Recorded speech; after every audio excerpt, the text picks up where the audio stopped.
The marketing team behind Dogman keeps dropping teaser trailers, and fans are getting more and more hyped. Life's not fair. Recently, we made a video breaking down the latest teasers they released, but since then, new scenes from the movie have already surfaced. So, did you catch the small hidden details in these brand new clips?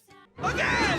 The multiple trailers they've released makes it crystal clear that in the movie's climax, the cyborg fish Flippy will use his powerful telekinesis to manipulate buildings, causing them to destroy the city. Only Dogman and his friends will be able to stand against these massive enemies. We've already seen some of these buildings, but one that popped up in a recent teaser has an intriguing detail. Its name suggests it's a spray factory.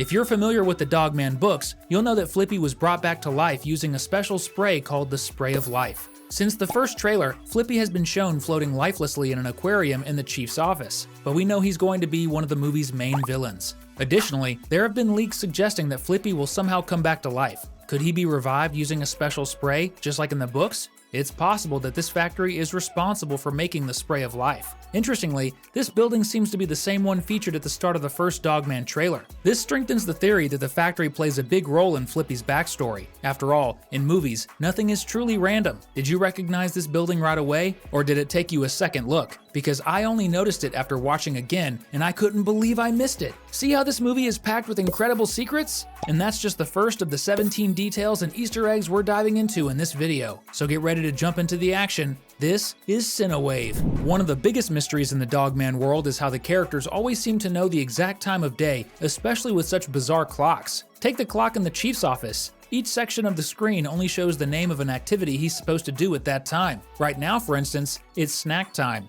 But a day has 24 hours. How can it be divided into just 4 activities? If that's the case, does each activity last 6 hours? Does the chief spend 6 straight hours eating while his employees work non-stop, barely getting 15 minutes to snack? Well, that might explain why Dogman is always the one solving all the city's problems. The chief's office has a flag with a snail design on it, along with the word county. In the US, states are divided into counties, so this is probably the flag for the county where Dogman City, OK City, is located. But why is a snail the symbol of this county? It might be a subtle joke, suggesting that the county's laws and government actions move at a snail's pace.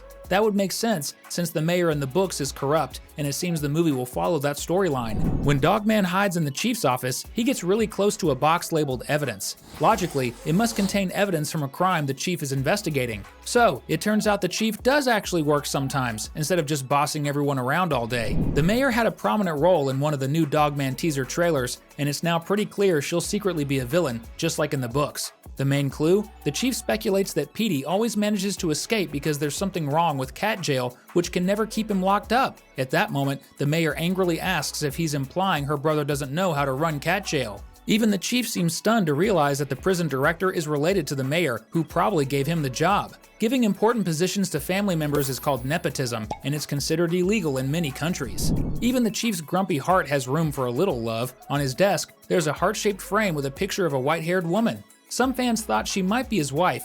However, in the Dogman books, the chief ends up marrying Nurse Lady, the blonde woman who created Dogman. But this woman doesn't look like her. Could it be that the chief is a widower and will meet Nurse Lady later in the story? It's possible, but given the white hair, the woman in the photo is more likely the chief's mom. Isn't it heartwarming when someone values their mom like that? If you love your mom as much as the chief does, comment below with #chief.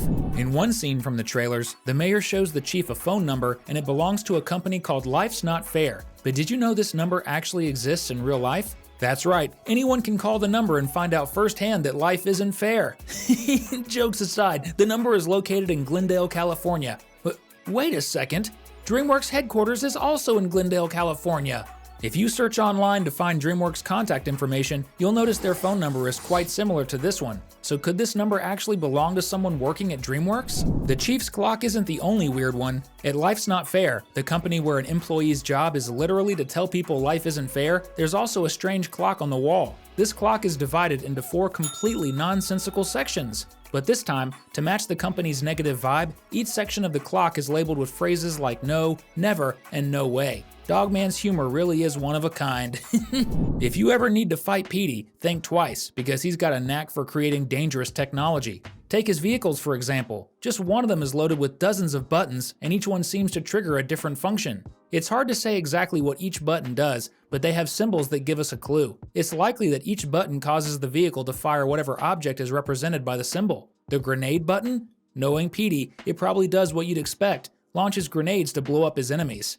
The dynamite buttons? There are 2, likely do the same, but with sticks of dynamite. Add the grenade button, and that's 3 buttons dedicated solely to explosions. Classic Petey, right? The button with the broken bone symbol? That probably releases something capable of smashing someone like a giant hammer. And guess what? There are 2 of those buttons too. Clearly, Petey is very determined to crush Dogman. The fire and lightning buttons? They almost certainly unleash powerful medium-range blasts of fire and electricity. Then there are the spider buttons. Yes, 2 of them. They might be more for scaring than harming, possibly releasing a swarm of toy spiders, or real ones if Petey had the guts to gather actual spiders for his vehicle. Wait, what if they're robot spiders? And there's more. Buttons to launch swords, ninja stars, and even one with a tree symbol. Is that for throwing trees at enemies? Or maybe it's just for watering plants? But the scariest button of all is the one with the radiation symbol. That's probably for an attack so destructive, even Petey himself might be at risk. Remember Sarah, the world's greatest reporter? If you think she's humble, think again. She owns a mug proudly labeled with her title. Yep, world's greatest reporter. Let's hope she got that mug as a gift and didn't just buy it for herself. Oh, really? Speaking of Sarah, she's always seen walking around with her dog. And in her house, you can spot a framed photo of her pup. But the picture seems to have been taken straight from a news article. This might mean Sarah met her dog while covering a story and decided to adopt her. Could it be that her pet's previous owners tragically lost their lives in an accident? When we say nothing in animation is random, we're not exaggerating. Even before creating Little Petey, Petey had plans to build ADHD, who would later become his son's best friend. Don't believe me? Just check out the illustration of ADHD that Petey had already sketched in the background. But here's the question, would ADHD have ever been built without Little Petey? Or did Petey scrap the idea until his son came along and inspired him to make it? That's something we can't know for sure, but one thing you can know is that you'll always get the best videos about animation by clicking our subscribe button. Don't waste any time, you won't regret it. Dogman hides jokes in even the smallest details. During a fight between the canine cop and Petey, a moving truck appears and the company's name, or slogan, is Move Over Movers. This is a clever play on the phrase move over, which can be used to ask someone to step aside because someone more qualified is taking over, or just to tell them to move to another spot. In this case, the slogan swaps over with movers as a pun. It's like the phrase is asking the truck to move furniture to a new house, which is literally what a moving truck does. At the same time, it's telling anyone else to step aside because this company will handle everything for you. Wow. Even in the middle of a dangerous fight between Dogman and Flippy, Sarah Hadoff doesn't stop working. In fact, you can see her reporting on the battle in the background of the scene. Did you know Dogman has a favorite dog food? It seems to be called Rough Mix. Why? Because in one of the earlier trailers, his fridge was stacked with boxes of it. But it must be a pretty popular brand because a commercial for it shows up in the newest trailer as well. Even with Dogman around a lend a paw, some teams just can't win, even with a superhero on their side. That's the case for the city's baseball team. During one of their games, Dogman is seen joining in, but the scoreboard shows they've got 0 points. In other words, they're losing. At the police station, the chief's desk has a nameplate so everyone knows who's in charge. But here's the funny part. On the side of the nameplate only he can see, it says "You the boss." Now that's someone with their ego through the roof, huh? We've left 2 awesome videos on your screen. If you want to keep having fun, just pick one and dive into another adventure. Thanks for watching, and see you next time.